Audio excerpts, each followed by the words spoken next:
The phony officer rammed iron restraints right into my spouse's features, pressing her harshly against the festive garland. Bryce Kellerman sported a cheap plastic badge for neighborhood enforcement. She shoved Luna onto our entrance, manacles digging into my wife's arms. Fragile baubles shattered.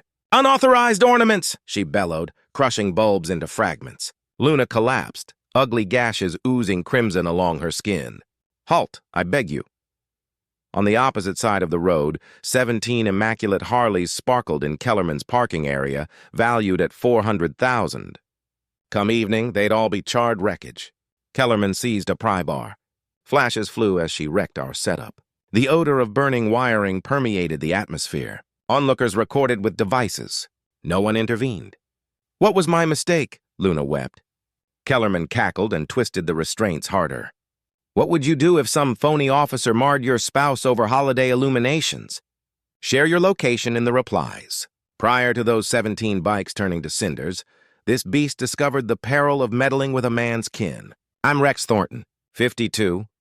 Palms forever marked by 3 decades in bike maintenance. I run Thunder Road Cycles in Oak Ridge Meadows, a laborer's garage amid a community aiming for upscale vibes.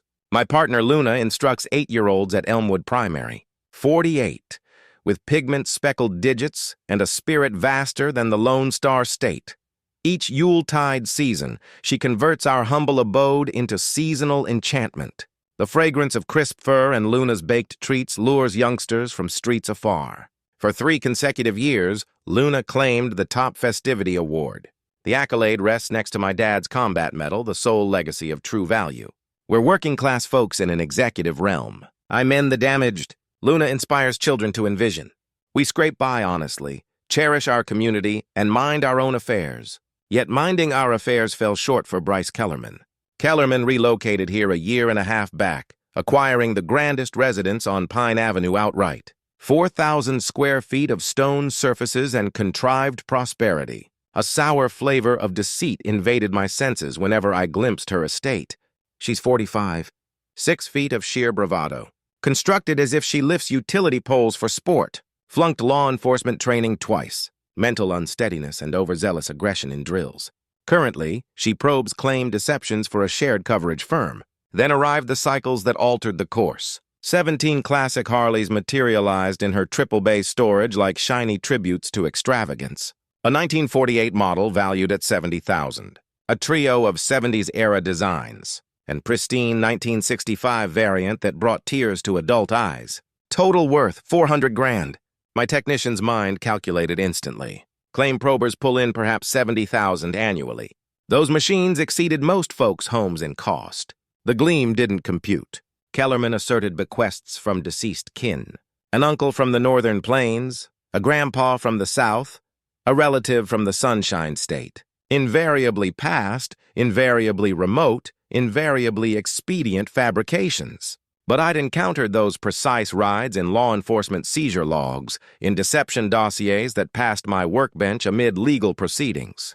Pilfered bikes that inexplicably resurfaced in probes. She'd fire up those motors each weekend dawn at first light. The roar resounding through our tranquil lanes like storms from pilfered skies. Buffing metal for extended periods as locals observed, ensuring all witnessed her dubiously acquired fortune. The hide aroma of my labor mitts blended with mounting doubt as I observed her flaunt those vehicles. Something reeked fouler than scorched lubricant and deceptions together. 90 days prior, our association sought a leader. No one stepped up.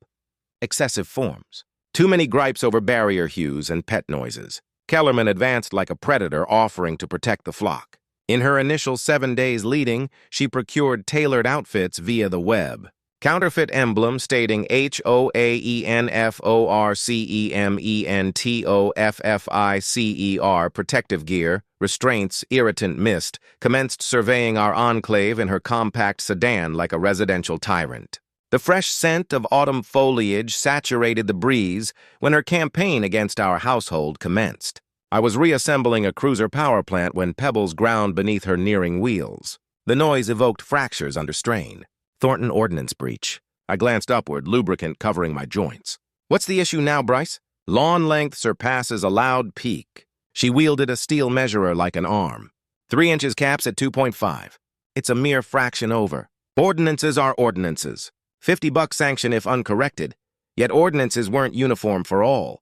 14 days on, Luna installed our seasonal array. The 28th of the 11th month, a ritual spanning 15 cycles. As dusk fell, our dwelling shimmered like ensnared celestial glow. Youngsters smooshed noses to vehicle panes, gesturing at Luna's creative wonder. Kellerman's footwear thudded over our turf that nightfall, every stride intentional and menacing. "Infraction!" she shrieked. Early festive setups. Luna lingered, clutching warm chocolate, vapor ascending in the frosty breeze. What's considered early? December's nearly here. Guideline 47B. No adornments prior to the 1st of the month. 500 per diem charge. I emerged outdoors, my exhalations forming crisp clouds. Produce that guideline. Her grip trembled on the document holder. Council-sanctioned rule. Let's confirm via local archives, shall we? Terror streaked her expression quicker than beams on slick roads. That evening exposed Kellerman's double standards. Luna's images depicted Kellerman's place aglow with illuminations from the 15th of November, a fortnight ahead of our supposed breach. 17 locals sported premature adornments. Merely a pair got notices. Ourselves and the Martinez clan, the technician apt to identify lifted cycles, the Latin household that clashed with her ideals. Kellerman was erecting a regime of dread and bias. Yet she lacked awareness that I'd commenced scheming her downfall already. The following dawn delivered Kellerman's initial bold maneuver. A golden packet awaited on our threshold, affixed with soldierly exactness. Formal stationery, Oak Ridge Meadows Property Owners Group, urgent directive. Within utter madness. All Yuletide illumination arrangements must halt forthwith owing to National Air Authority security infractions. Flight entry trajectories jeopardized by overabundant brightness. Adherence demanded in one day or incur $1,000 daily levies. I perused it doubly, then chuckled till my sides ached. Luna glanced across my arm, her sweet hair cleanser fragrance mingling with my incredulity. Air travel security, the closest airfields in the Music City. Improves further, I noted, indicating the endorsement. She authorized it. Overseer of Skyway adherence Bryce Kellerman. But another detail snared my attention. The masthead listed Kellerman's commercial locale. Identical spot as Legacy Bike Retrieval Operations. I'd spotted that title on coverage papers previously. Firms that reclaimed purloined rides for gain. The steely flavor of mistrust flooded my senses as I snatched my device. That midday, I dialed the Air Authority's area branch. The lady responding possessed a dense southern drawl and absolute disdain for nonsense. "Mister, home-based holiday bulbs aren't our concern unless they're heavy-duty and directed at planes. Even so, we dispatch courteous notices, not judicial warnings. What of entry trajectories? Darling, unless your residence grew a guidance spire, we ignore your trimmings." Decades back, amid my turbulent separation, I'd grasped painfully that most power holders are spurious until verified authentic. My former partner's attorney attempted bullying me with false statutory references until I began validating all autonomously. Identical approach fit here. That nightfall, I delved into Kellerman's history as Luna delivered brew that savored of impending triumph. Local archives disclosed her association vote was bogus. Just 5 participants when regulations mandated 7 for validity. Her claim probe certification bore numerous deceit accusations. Most revealing, she'd been ousted from enforcement training following mental assessment labeling her unfit for roles needing discernment and control. But the genuine revelation stemmed from matching enterprise permits. Legacy Bike Retrieval Operations was listed to Kellerman at her residence. The identical female penalizing us for seasonal bulbs operated a cycle reclamation enterprise from her storage where 17 reclaimed Harleys posed like metallic proof. I captured images of all, stored duplicates on various storages, and produced physical versions. From my background, electronic proofs vanish when folks turn frantic. The subsequent dawn, Kellerman arrived hammering on our entrance at daybreak. "Thornton deadline's passed." I unlatched the portal, grasping brew, my exhalations evident in the wintry breeze. "Greetings, Bryce. How's the Skyway oversight scheme?" Her synthetic emblem reflected the early rays, tawdry as a fairground trinket. "Lights come down immediately. Had an interesting conversation with the real FAA yesterday," I said, sipping slowly. "They've never heard of Christmas light violations." Color drained from her face like transmission fluid from a cracked case. They said you'd need to land helicopters on my roof for them to care about my decorations. Kellerman's jaw clenched. I have federal authority. No, you don't. I showed her my phone screenshots. You failed police academy psych evaluation. Your investigator license is under fraud review. Your HOA election was invalid. And your motorcycle recovery business? Very interesting timing with all those expensive bikes. She backed down my steps, boots scraping concrete like claws on pavement. This isn't over. Actually, it is, unless you want me reporting impersonation of federal officials to real authorities. That evening, I posted everything on Oakage Meadows Community Watch, our neighborhood Facebook group with 400 members, Kellerman's fake citations, fraudulent election proof, FAA contact information for verification. The response exploded like Christmas morning. Sarah Martinez, she cited our garden gnome for traffic visibility obstruction, completely fabricated violation. Doug Williams fined me $300 for parking my work truck in my own driveway. Said commercial vehicles violated neighborhood aesthetics. Total fiction. Margaret Spencer told us our kids' chalk art was defacing municipal property. It's our sidewalk. Within 4 hours, 28 neighbors shared Kellerman horror stories. Fake violations targeting middle-class families. Power trips disguised as law enforcement. A pattern of systematic harassment. Comments flowed like broken dam water. People posting photos of bogus citations, sharing legal resources, building community resistance against her manufactured authority.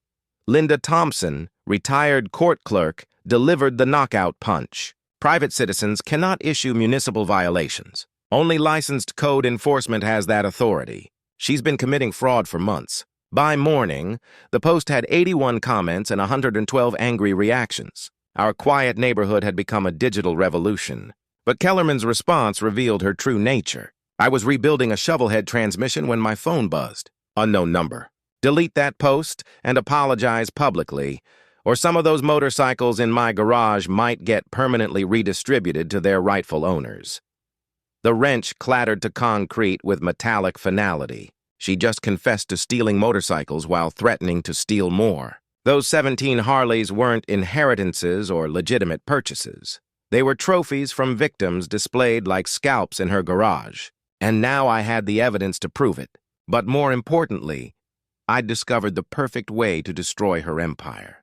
Returned every stolen bike to its rightful owner, leaving her garage as empty as her soul. The taste of justice mixed with motor oil and determination. That threat text sat on my phone like digital dynamite. I screenshotted it immediately, then called Luna at school. She just threatened to steal more motorcycles. I said, more? What do you mean more? Those 17 bikes in her garage aren't legitimate. She's been stealing them from insurance fraud victims. Luna's sharp intake carried through the phone. Rex, we need to call police. But I had a better idea. Sometimes you fight fire and fraud with investigation. That afternoon, I installed high-definition security cameras around our property, 8 units with night vision, motion activation, and automatic cloud backup. During my divorce 5 years ago, I'd learned that evidence disappears when stakes get high, but cloud storage makes deletion impossible. The cameras cost $800 worth every penny to catch a thief red-handed. By evening, Kellerman escalated with professional help. A white panel van pulled into our driveway around sunset. Apex Security Solutions painted in official-looking letters. 2 men climbed out wearing military surplus uniforms and tactical gear.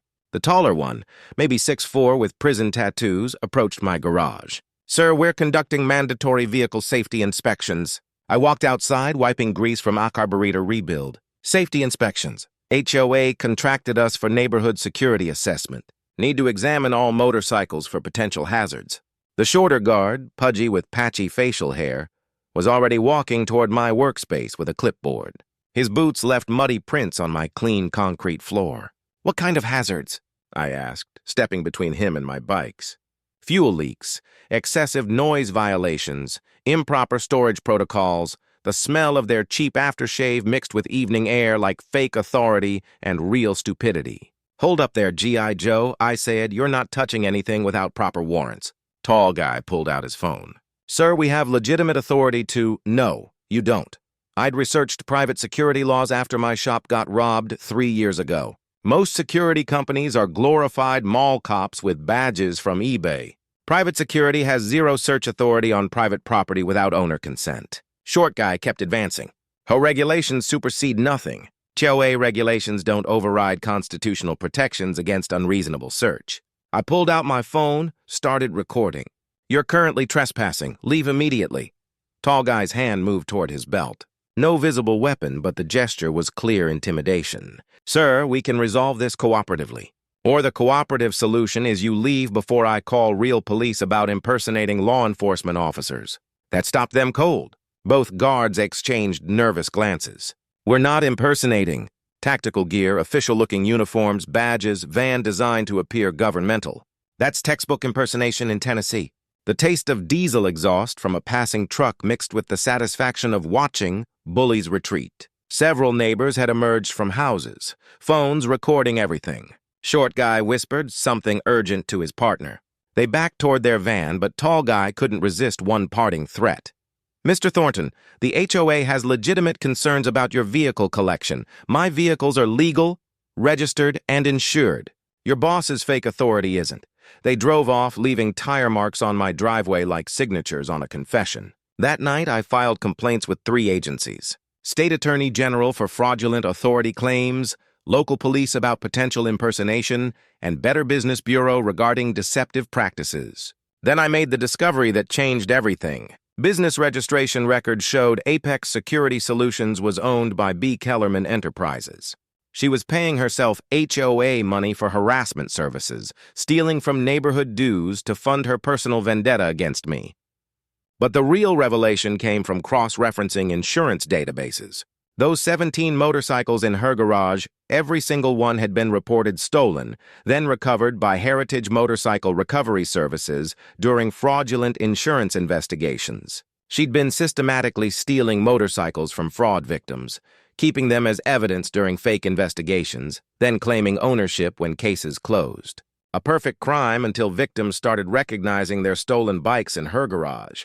The next morning brought physical escalation. I arrived at my shop to find 8 windows smashed, tools scattered, and back-off spray painted across my office wall. Glass crunched under my boots like broken promises as I surveyed the damage. But here's the beautiful part. My security cameras caught everything. 12 minutes past midnight. Kellerman crept through my parking lot wearing black clothes and ski mask. Box cutter in one hand, crowbar in the other. 23 minutes of systematic destruction, pausing occasionally to catch her breath. The footage was crystal clear. Her face when she removed the mask, her car's license plate, even the serial number on her crowbar when she set it down. I called Detective Sarah Martinez with County Sheriff's Office. We'd worked together when someone tried stealing parts from my shop 2 years ago. Rex, this is felony vandalism and breaking and entering. Combined property damage over $5,000. Gets better, I said, sending her the motorcycle theft evidence. She's also running a systematic vehicle theft operation through fraudulent insurance investigations. Holy, we're talking federal charges now. RICO prosecution for organized crime. But before Detective Martinez could serve warrants, Kellerman made her most desperate move yet. My phone rang at dawn. Luna answered, voice thick with sleep. Mr. Thornton? Unfamiliar voice, official tone. This is Agent Collins with Tennessee Insurance Fraud Division. We need to discuss your motorcycle repair business immediately. Anonymous tips suggest you're involved in stolen vehicle trafficking. Luna handed me the phone, her face pale in morning light. Agent Collins sounded official, authoritative, the kind of voice that makes honest people nervous even when they've done nothing wrong. Mr. Thornton, we've received credible reports of stolen motorcycle trafficking through your repair business. We need immediate access for inspection. I rubbed sleep from my eyes, the taste of morning coffee and growing suspicion filling my mouth. Reports from who? Anonymous tip through our fraud hotline. Claims you've been receiving stolen Harleys, altering VIN numbers, Andre selling through fraudulent documentation. The coffee maker gurgled in our kit, Spencer, filling the house with the rich aroma of brewing beans. Something felt fundamentally wrong about this call. Agent Collins, what's your badge number? Long pause. Sir, we don't typically share that information during preliminary investigations. What field office are you calling from? Another pause, longer this time. Nashville Regional Headquarters. 3 years ago, fake IRS agents had tried scamming my elderly neighbor with similar official-sounding calls. The experience taught me to verify every government contact independently, no matter how legitimate they sounded initially. I'll need to call back through your main switchboard to confirm your identity and case number. Mr. Thornton, time is critical here. Delayed cooperation could be interpreted as obstruction. I hung up mid-sentence. 30 minutes later, I had my answer. The Tennessee Insurance Fraud Division had no Agent Collins, no active investigation involving my business, no record of anonymous tips about stolen motorcycles. Kellerman was now impersonating state law enforcement officers. That afternoon, the situation turned physical and personal. I was replacing brake pads on Luna's Honda when gravel crunched in our driveway. Kellerman climbed out of her car wearing a cheap gray business suit and carrying an official-looking briefcase. Rex Thornton, you're under citizen's arrest for insurance fraud and stolen vehicle trafficking.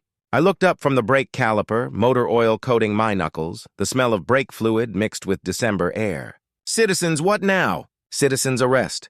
I have evidence of your criminal activities. She pulled out real handcuffs, heavy steel, not the toy restraints from before. Bryce, you can't just... She lunged forward, trying to grab my wrist. The woman was surprisingly quick for someone who'd failed police academy fitness requirements twice. I stepped back, brake fluid dripping from my hands. Touch me and it's assault. I'm making a legal arrest under Tennessee code. She swung the handcuffs like a medieval flail. Metal glinted in afternoon sunlight. That's when Luna burst from our house, phone recording everything. I'm streaming this live to Facebook. Neighbors are calling real police. Kellerman froze mid-swing, handcuffs dangling from her grip like mechanical snake. Put those down, I said calmly. Walk away. Last chance before this becomes a felony. Her face turned beet red, sweat staining her discount suit. You think you're so smart with your research and your lawyer tricks? I know what you really are. What's that, Bryce? White trash with stolen motorcycles. You don't belong in this neighborhood with decent people. There it was. The real motivation bleeding through her manufactured authority, not HOA rules or insurance concerns. Pure class warfare from a failed cop who couldn't stand seeing a working man succeed honestly. Those bikes in my shop represent 30 years of honest work, I said, setting down my wrench. Every part cataloged, every repair documented, every title clean. Probably all stolen.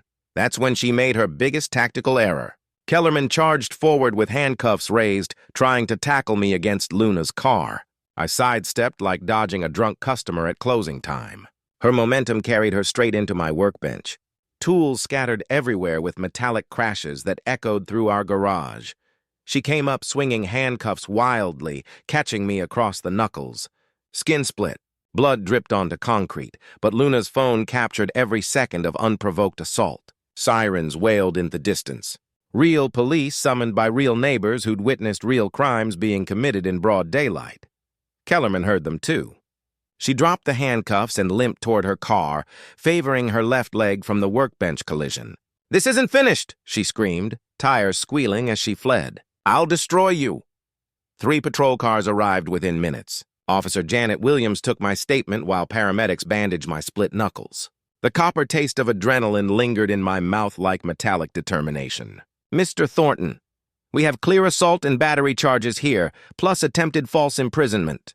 Combined with previous property damage, this woman's looking at serious prison time." "There's more," I said, showing her my phone recordings. "She impersonated a state insurance agent this morning, called claiming I was under federal investigation." Officer Williams whistled low. "Impersonating state officials is a Class C felony. We're talking multiple federal charges now." But as police drove away with their reports and evidence, I felt the calm before a hurricane. Men like Kellerman don't surrender when cornered by facts and law enforcement. They get desperate. They escalate. They cross lines that can't be uncrossed. That evening proved my intuition correct. A note appeared under my truck's windshield wiper. "Final warning. Those motorcycles disappear by midnight, or Luna pays the ultimate price. You can't watch her every second. She'd just graduated from harassment to threatening murder. Time to end this war permanently using the only language bullies truly understand. Overwhelming, decisive retaliation that destroys their ability to hurt anyone ever again. The taste of justice mixed with motor oil and cold fury. That death threat against Luna changed everything. I called Detective Martinez immediately, but also made a decision that would alter the course of this war. "Rex, we need protective custody until we can arrest her."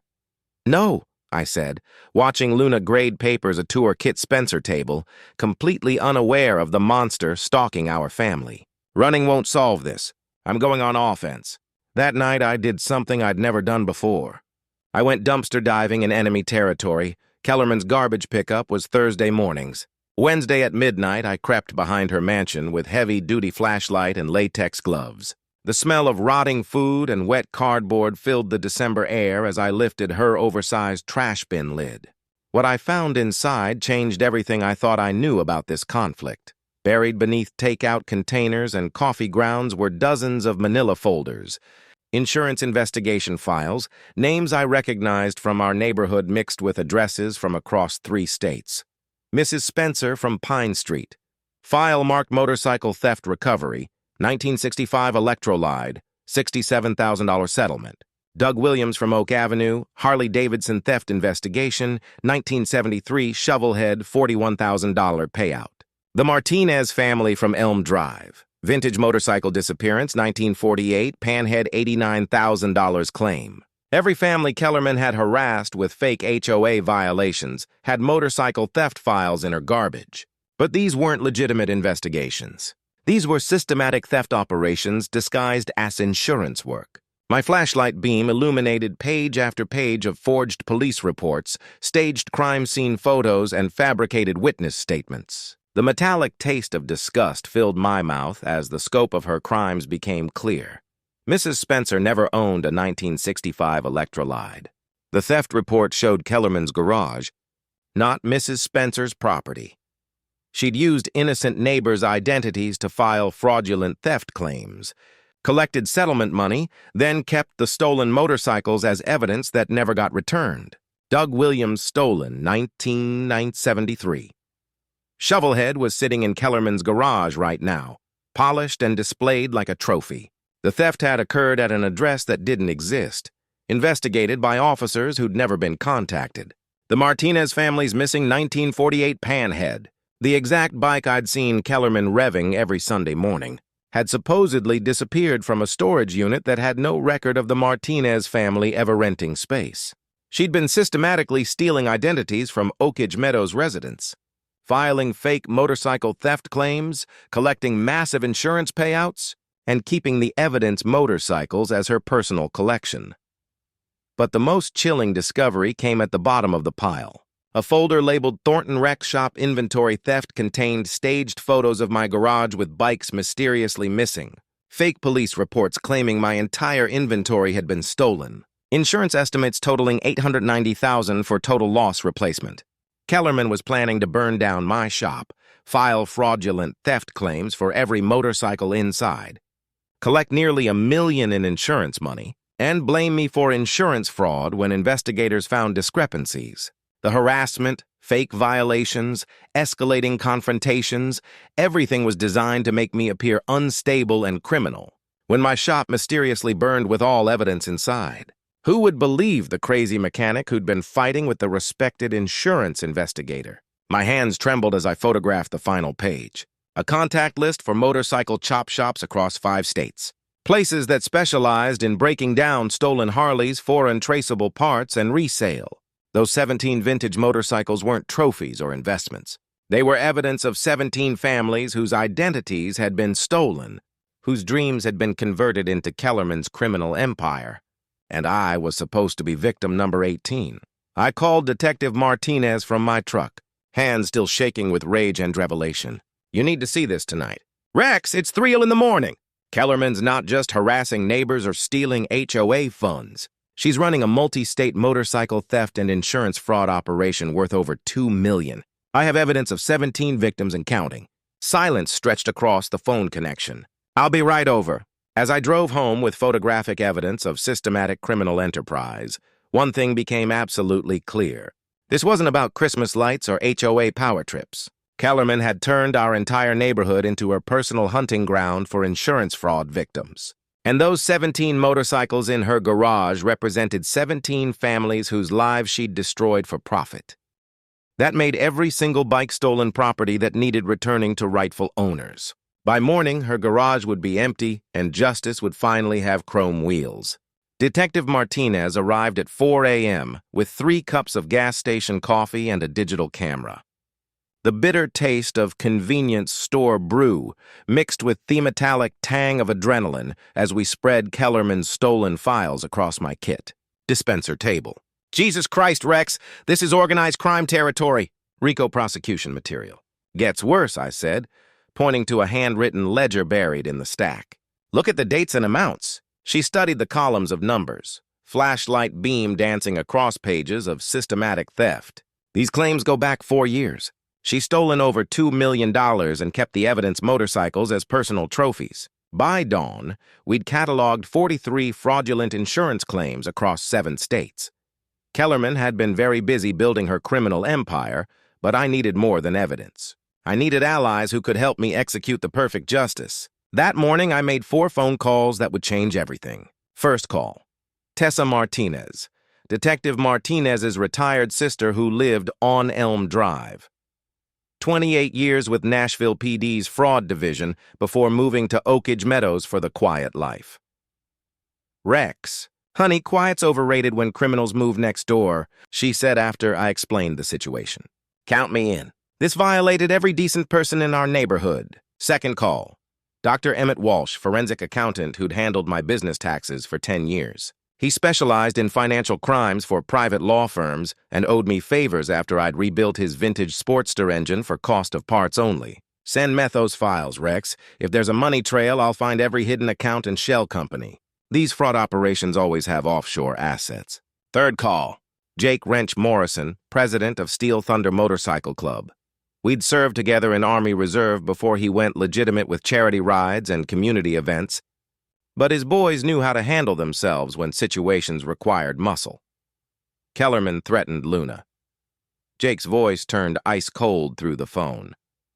Nobody threatens family. We'll be there for backup. Fourth call. Maria Santos, investigative reporter for Channel 4 News, Luna's college roommate who specialized in exposing white-collar crime and corruption. She'd been looking for a big story to advance her career. Rex, this could be Pulitzer material if the evidence holds up. Systematic insurance fraud, identity theft, public corruption. It's got everything viewers love. By noon, my garage had become mission control for organized justice. Tessa arrived with boxes of police procedural manuals and laptop loaded with investigative software. The smell of her strong cigarettes mixed with motor oil and determination as she spread crime scene photos across my workbench. First priority is documenting everything with proper chain of custody, she explained, photographing evidence with professional precision. We build a case so airtight that high-risk defense lawyers can't punch holes in it. Dr. Walsh connected remotely. His financial analysis software, tracing stolen money through a maze of shell companies and fraudulent accounts. During my divorce, I'd learned that money always leaves digital footprints. You just need someone smart enough to follow the trail properly. Kellerman's been routing insurance payouts through 8 different fake businesses, Walsh reported over speakerphone. B&K Recovery Services, Heritage Motorcycle Investigations, Apex Security Solutions, all registered to P.O. boxes, all controlled by her. How much total theft are we talking about? Conservative estimate based on documented claims? $2.4 million over 4 years. Luna whistled low from the Kit Spencer doorway, coffee mug steaming in her hands. That's more than most people make in a lifetime. Jake arrived at sunset with 14 Steel Thunder members. Harley engines rumbled down our street like mechanical thunder, chrome gleaming under street lights as they parked in formation. Officially, we're here for tomorrow's charity toy run, Jake announced, leather vest creaking as she dismounted. Unofficially, anybody who threatens Rex or Luna deals with all of us. But we needed more than muscle and evidence. We needed legal strategy that would destroy Kellerman's criminal empire permanently. Tessa had connections throughout Tennessee law enforcement from her decades in fraud investigation. RICO prosecution is perfect here, she explained, sketching organizational charts on my garage whiteboard. When someone uses legitimate businesses like HOA positions to commit ongoing criminal enterprises, federal law treats the whole operation as racketeering. I'd heard about RICO during union organizing days. When criminal organizations operate through legitimate fronts, prosecutors can seize everything and add 20 years to sentences. Dr. Walsh outlined the asset forfeit possibilities. Every motorcycle bought with fraud proceeds gets confiscated by federal marshals. Kellerman's house, cars, bank accounts, everything purchased with stolen money becomes government property. But Maria Santos provided the crucial final element, public exposure that would prevent cover-ups or plea bargaining. Live television coverage during the arrest creates accountability, she explained, adjusting camera equipment in my garage. Officials can't bury cases when voters are watching. Plus, other victims see the coverage and come forward with additional evidence.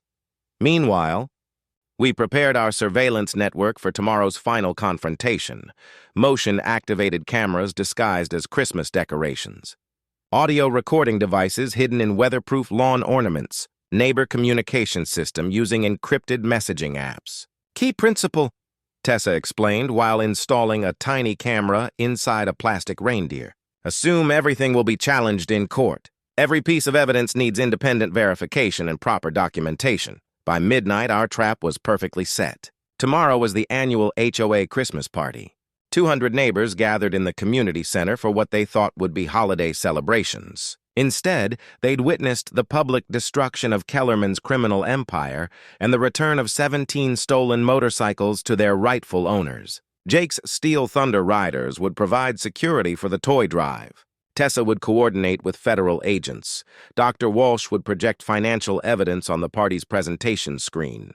Maria would broadcast everything live to ensure justice stayed public. And I would deliver the evidence that would send Kellerman to federal prison while returning every stolen motorcycle to families she'd victimized. The taste of justice mixed with motor oil, determination, and the sweet anticipation of watching a predator's empire crumble to ash. The night before the Christmas party, Kellerman made her most desperate and revealing move yet. I was in my garage at 11 p.m. doing final prep work on evidence presentation slides. The smell of coffee and determination filled the air while Jake's Steel Thunder riders maintained their charity security positions around the neighborhood. That's when I heard the distinctive sound of shattering glass. Not from my garage, from Luna's art studio in our converted backyard shed. I grabbed a heavy flashlight and headed outside. December air bit through my flannel shirt, frost crunching under my boots as I crossed our yard. The studio door hung open, lock smashed with a crowbar. Inside, systematic destruction, Luna's Christmas ornament collection. Handmade pieces crafted over 20 years lay scattered across the floor in red and gold fragments. Each broken piece represented hours of artistic work, memories of holidays past, irreplaceable family traditions. Her pottery wheel was overturned. Clay projects destroyed, paint squeezed out in abstract smears across works, the acrid smell of turpentine mixed with violation and rage. But the real desecration was on her easel. Luna's latest painting, a winter landscape she'd worked on for 6 months, had been slashed with box cutter, diagonal cuts through snow-covered mountains and frosted pine trees. Artistic vision reduced to ribbons, spray painted across the ruined canvas in red letters. Last warning before I burn everything. My hands shook as I photographed the destruction. The metallic taste of fury filled my mouth like liquid steel. This wasn't about HOA rules or insurance fraud anymore. This was personal violation of everything Luna held sacred. I called Luna's cell immediately. She was staying at her sister's house for safety 40 minutes away in Franklin. "Honey," I said, trying to keep my voice steady. "She hit your studio." The silence stretched like a broken guitar string. "My Christmas ornaments. I'm sorry. The winter painting destroyed." I heard her sharp intake of breath and quiet sobbing. 20 years of marriage, and I'd never felt more helpless watching someone I love suffer. "Rex, those ornaments. Some were from my grandmother. Glass angels she made during the Depression. Irreplaceable family heirlooms, I know, baby. She's going to pay for every broken piece." But here's what Kellerman didn't anticipate. My new security cameras had captured everything in high detail. Motion sensors triggered at 10:47 p.m. Crystal clear footage showed Kellerman parking 3 blocks away, walking through neighbors' backyards and spending 28 minutes systematically destroying Luna's life's work. The camera captured audio, too, her muttering as she smashed each ornament. Art teacher thinks she's better than me. Show her what real power looks like. I called Detective Martinez immediately with the evidence. "Rex, this is escalating beyond property damage into psychological warfare." She's showing complete breakdown of impulse control. "We need to move fast before someone gets seriously hurt." "How fast?" "Judge Hopkins is signing emergency warrants tonight. We'll have federal arrest authority by morning." But morning was too late for Kellerman's finale escalation. At 2 a.m., I heard motorcycle engines starting outside. Not my bikes. Those were locked in the garage. These sounded different, bigger, more powerful. I peered through bedroom curtains and saw the impossible. 4 of Kellerman's 17 Harleys were missing from her garage. Her driveway sat partially empty like a smile with missing teeth. My phone buzzed immediately. Text from unknown number. Check the old quarry road. See what happens to people who cross me. The abandoned limestone quarry sat 5 miles outside town, dumping ground for everything from old appliances to stolen cars since the 80s closed down mining operations. I called Jake immediately. She took 4 bikes to the quarry. This is it. Son of a, we're rolling. Within 15 minutes, 12 Steel Thunder Harleys roared through the night toward the quarry. Chrome pipes echoed off empty highway like mechanical war drums announcing final battle. We found them at the quarry's edge in perfect formation. My heart stopped when I recognized the motorcycles. Not random bikes from Kellerman's collection. Specific ones with deep personal meaning to their original owners. Mrs. Spencer's grandfather's 1965 Electrolide, the bike that carried him home from Vietnam. Doug Williams' father's 1973 shovel-head memorial to a man killed in industrial accident. The Martinez family's 1948 Panad gift passed down through 3 generations. Sarah Thompson's husband's 1981. Soft Tail, the bike he'd been riding when drunk driver killed him. 4 motorcycles representing 4 families' most precious memories, soaked in gasoline and ready for destruction. Kellerman stood 50 yards away, holding a road flare, her face twisted with desperate rage. Thornton, she screamed across the quarry. Delete that Facebook post. Cancel tomorrow's party. Call off your investigation or these memorial bikes burn to nothing. Jake and his riders flanked out in semicircle formation, engines idling. 12 headlights created a wall of light across the quarry floor. Bryce, it shouted back. Those bikes belong to families in our neighborhood. You're threatening to destroy other people's memories. I don't give a her, voice cracked with complete psychological breakdown. I built something perfect here?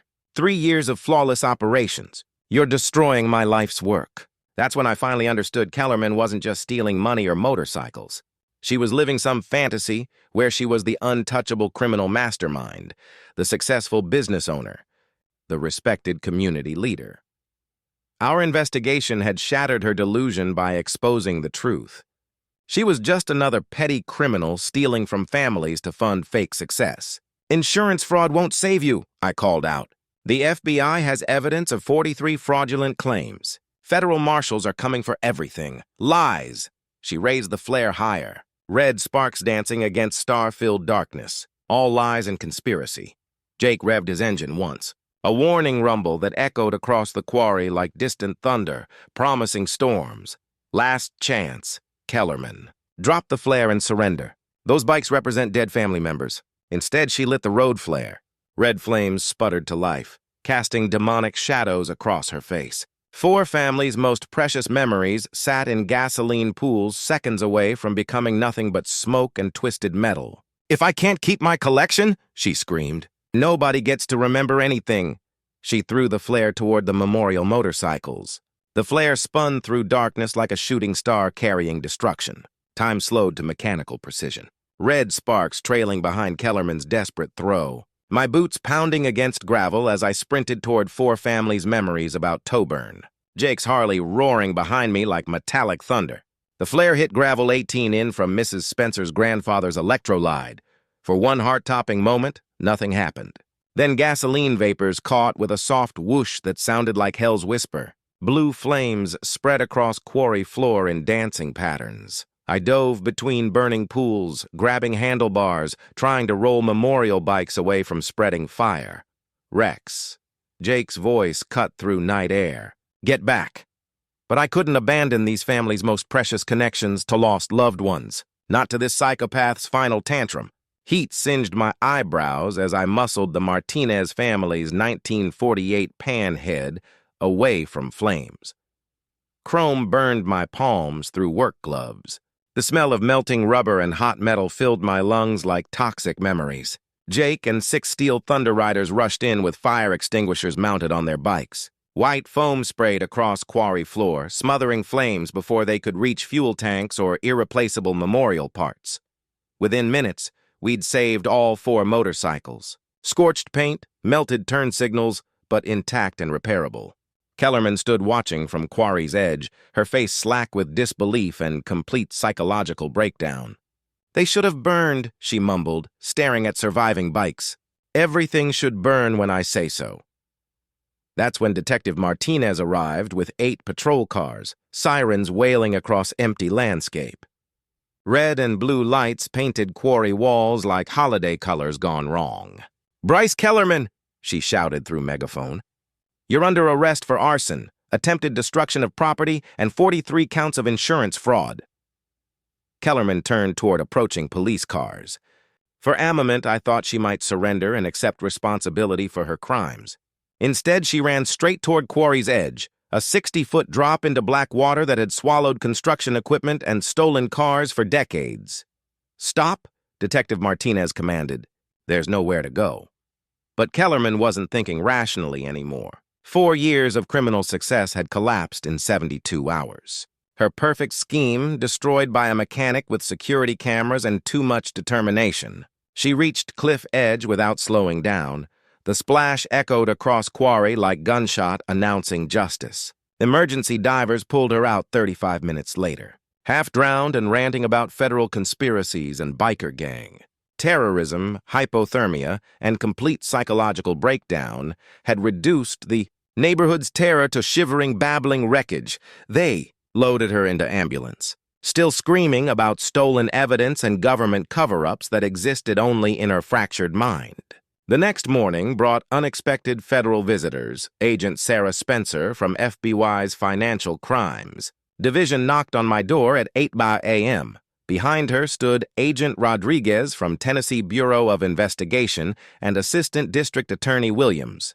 "Mr. Thornton," Agent Spencer said over coffee and Luna's cinnamon rolls, "we need to discuss your evidence against Bryce Kellerman and her criminal organization. Over 2 hours, I laid out everything, insurance files from her garbage, Dr. Walsh's financial analysis tracking stolen money, Tessa's investigative timeline documenting systematic fraud. 4 years of organized crime documented with photographic precision. This is the most comprehensive fraud case I've seen in 20 years, Agent Spencer admitted, reviewing evidence on my laptop. "How did you compile this documentation so quickly? Couldn't sleep knowing families were being robbed?" I sighed. "Investigating beats counting sheep when your neighbors are suffering." Agent Rodriguez studied financial projections with growing amazement. 2.4 million in fraudulent claims, 43 separate victims across 7 states. Federal RICO prosecution is absolutely warranted. During my union days, I'd learned that RICO charges apply when someone uses legitimate organizations to run criminal enterprises. 20-year sentences weren't uncommon for racketeering convictions. "What happens to neighborhood victims?" Luna asked, refilling coffee cups with hands that still trembled from yesterday's studio destruction. "Full restitution from seized assets," A. Williams assured her. "Plus victim compensation fund covers immediate expenses, credit repair, identity monitoring, counseling services." Agent Spencer pulled out official paperwork thick enough to choke bureaucracy. "Mr. Thornton, the FBI wants to formally recognize your contribution to this investigation. There's also the matter of federal whistleblower compensation." "How much compensation?" 20% of recovered funds for cases resulting in prosecution based on current asset seizures. Approximately $480,000. Luna nearly dropped her coffee mug. That represented 15 years of combined income from our honest work. The paperwork took 4 hours to complete. Witness statements, evidence, documentation, financial disclosures. My signature on documents that would send Kellerman to federal prison for decades while compensating her victims. But the real victory came that afternoon during the rescheduled HOA Christmas party. 200 neighbors gathered in community center, but not for holiday celebrations. They came for justice and closure. Local news crews filmed everything. Maria Santos interviewed residents about their experiences with Kellerman's systematic fraud and identity theft. Mrs. Spencer holding photos of her grandfather's restored electric glide. She stole not just money, but family memories. 40 years of keeping Grandpa's bike perfect stolen with forged paperwork. Doug Williams, tears in his eyes.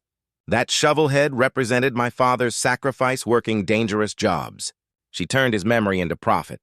One by one, 17 families told their stories. A community learning how their trusted HOA president had systematically robbed them of money, memories, and faith in authority. The FBI announced full prosecution with multiple federal charges. Asset forfeit would return every stolen motorcycle to rightful owners. Kellerman faced life in prison without possibility of parole. But more importantly, justice had chrome wheels and the sweet sound of engines returning home to families who'd never stopped, missing them. The Oakage Meadows Community Center buzzed with nervous energy. 3 days later, 200 neighbors packed folding chairs arranged theater-style. Christmas decorations hung from rafters, but nobody was thinking about holidays anymore. Channel 4's news crew positioned cameras strategically around the room. Detective Martinez and Agent Spencer flanked the exits. Jake's Steel Thunder Riders provided security for what everyone assumed would be a normal holiday party. I stood at the front with laptop connected to the projection screen, evidence files organized like ammunition on the table beside me. The metallic taste of anticipation filled my mouth as I looked out at faces of people who'd suffered under Kellerman's systematic abuse. "Ladies and gentlemen," I began, my voice carrying across the silent room. 3 months ago, Bryce Kellerman handcuffed my wife over Christmas lights. Tonight, you'll learn why she really targeted our family. Confused murmurs rippled through the crowd. Most still saw Kellerman as their legitimate HOA president, currently hospitalized after her quarry breakdown.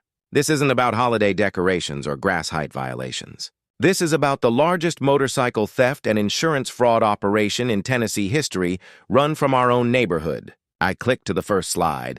Kellerman's fake aircraft safety citation with her fraudulent signature. "Remember this?"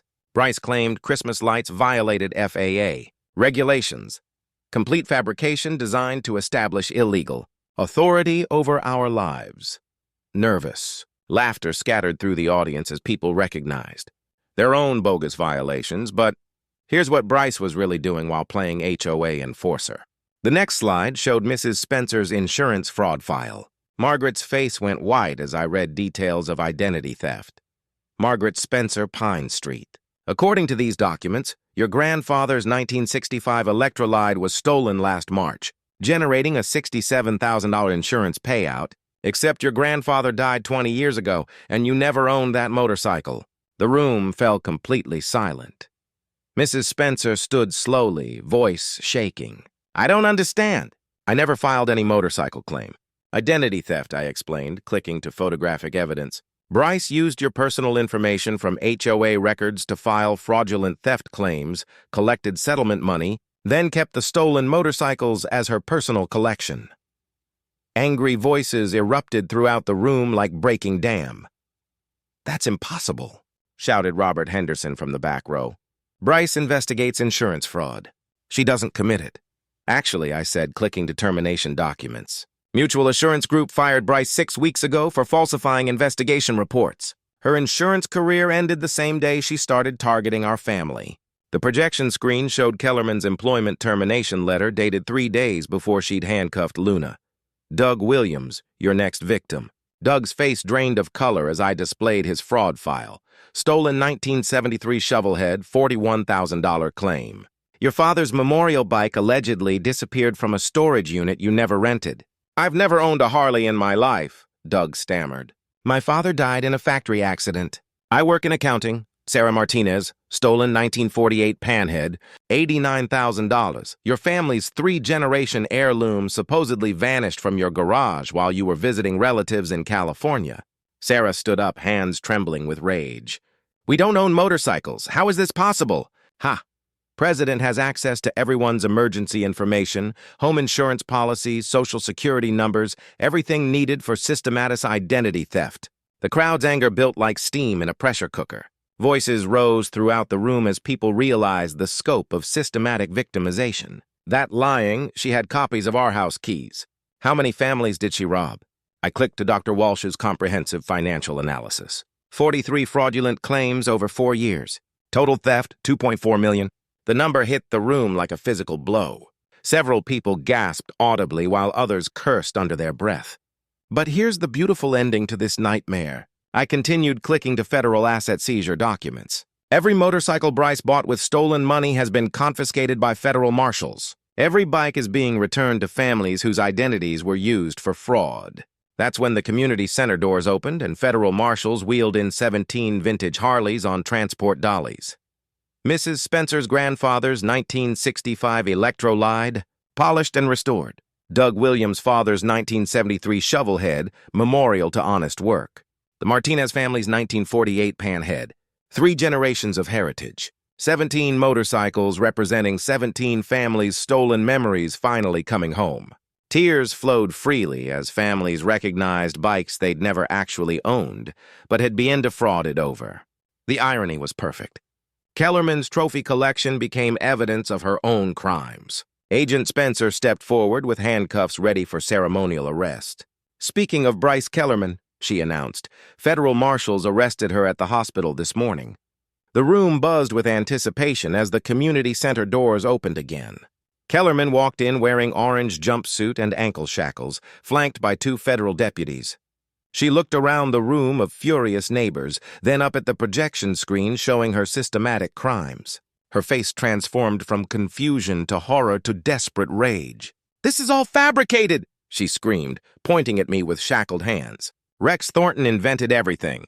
He's a criminal, a motorcycle thief." "Actually," I said, clicking to the final slide showing security footage of her destroying evidence. "Here's video of you burning fraud documents in your backyard 3 nights ago." The screen showed Kellerman's face clearly visible in firelight as she destroyed evidence of her own crimes. "Ladies and gentlemen," I announced with satisfaction that tasted like motor oil and justice. "While Bryce Kellerman was handcuffing my wife for hanging Christmas lights, she was stealing your identities to build a criminal empire. The federal government has 47 felony warrants with her name on them." The room erupted in chaos, 200 voices demanding justice. Kellerman screaming denials while deputies dragged her toward the exit. Agent Spencer's voice cut through the noise. "Bryce Kellerman, you're under federal arrest for the handcuffs clicked shut around Kellerman's wrists with metallic finality. Real federal restraints applied by actual law enforcement, not fake authority wielded by criminals in costume." "You have the right to remain silent," Agent Spencer began. But Kellerman kept screaming conspiracies until deputies dragged her toward justice. The community center erupted in thunderous applause. 200 neighbors who'd lived under a tyrant's fake authority finally witnessed evil destroyed by ordinary people refusing to surrender. Maria Santos interviewed me live on television. "Mr. Thornton, how does it feel to expose the largest HOA fraud in federal history?" "Feels like Christmas morning," I said, holding Luna's hand tight. "My wife can hang her lights again without criminals threatening our family." 8 months later, justice served a feast of consequences. Federal court sentenced Kellerman to 23 years without parole. 47 felony convictions destroyed her life, while $487,000 in whistleblower rewards rebuilt ours. Every stolen asset went to victim restitution, but money couldn't measure our real victory. Watching love triumph over hate in 17 different families. Mrs. Spencer wept, holding her grandfather's restored 1965 Electra Glide. I thought his memory was lost forever. Now I can teach my grandchildren about his sacrifice. Doug Williams started his father's 1973 Shovelhead for the first time in 4 years. Dad's bike sounds exactly like I remembered, like he's still here with us. The Martinez family held a memorial ride on their recovered 1948 Panhead. 3 generations together, honoring ancestors while building new memories. 17 families reconnected with stolen pieces of their hearts, all because neighbors decided to fight back together. Our HOA transformed completely. Margaret Spencer became president, abolishing decoration restrictions immediately. Doug Williams discovered $34,000 more in Kellerman's hidden theft accounts. Luna organized monthly community art projects, bringing families together. That December, our Christmas display became neighborhood legend. Every family contributed lights, decorations, volunteer hours. Our modest street blazed with collaborative joy stretching across 6 properties. The newspaper's Christmas Day headline read, "How Christmas Lights Defeated a Criminal Empire." I smelled hot chocolate and victory every evening. Watching children play safely in yards no longer terrorized by fake authority. But personal justice wasn't enough. I wanted our nightmare to protect other families forever. Using the whistleblower reward, Luna and I established the Chrome and Community Foundation. Real solutions for real people facing fraud and corruption. Our three missions emerged from hard-earned wisdom: education, protection, and celebration. Education means teaching families to fight back effectively. We've learned that most corrupt officials count on ignorance. Always verify HOA authority through county records. Demand original documentation for violations. Report suspicious activities to state fraud hotlines that pay rewards. Knowledge defeats intimidation every time. Protection provides real help when families get targeted. Free credit monitoring. Legal assistance. Emergency financial aid. We've helped 97 families across 14 states recover over $5 million from various fraud schemes. Celebration reminds communities that good people always outnumber criminals. Our annual Lights and Justice Festival raised $147,000 for children's charities this year. Jake's Steel Thunder Riders lead toy runs. Luna coordinates art projects. Everyone wins when neighbors support each other. Luna's artistic resurrection became our most beautiful victory. Her new series, Suburban Resilience, shows ordinary people defeating extraordinary evil through community solidarity. Museums across 3 states display her work permanently. The winter landscape Kellerman destroyed inspired her masterpiece. Christmas lights shine brightest after defeating darkness. She painted that title from memory, sitting in our backyard last Christmas Eve, watching neighborhood families enjoy displays without fear. Tears mixed with watercolors as she captured something money can't buy: peace in your own home. Dr. Walsh and Tessa Martinez joined our foundation full-time. Together, they've exposed corruption in 21 states, proving that one neighborhood's courage creates nationwide protection. My garage became a teaching center where teenagers learn honest skills while hearing stories about standing up to bullies. Every motorcycle represents American values. Work hard. Help neighbors.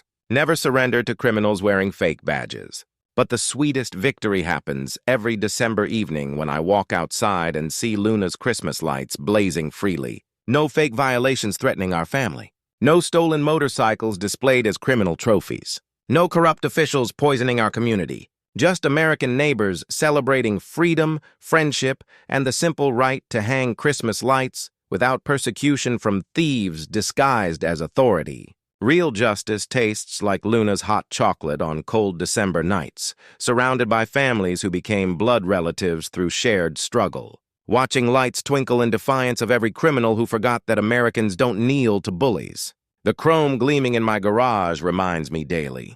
Honest work defeats corruption. Community beats criminals. And Christmas lights always shine brighter when good people refuse to live in darkness. That's not my only corruption-fighting story. Wait until you hear about the fake building inspector who tried condemning our neighbor's house for development fraud. Turns out defeating criminals gets easier once you understand their playbook. Share your HOA nightmare or corruption story in the comments below. The most outrageous gets featured next week on HOA Stories. Subscribe to HO Stories for David vs. Goliath justice every Tuesday. Hit that notification bell because corrupt officials never rest, but neither does HOA Stories. Comment where you're watching from and how HOA Stories can help protect your community from fraud and fake authority. You've been watching HOA Stories, where entitled Karens Get a Reality Check. If this episode gave you secondhand rage or satisfaction, hit that like, leave your take in the comments, and subscribe so you're the first in line for more weekly HOA chaos. Us.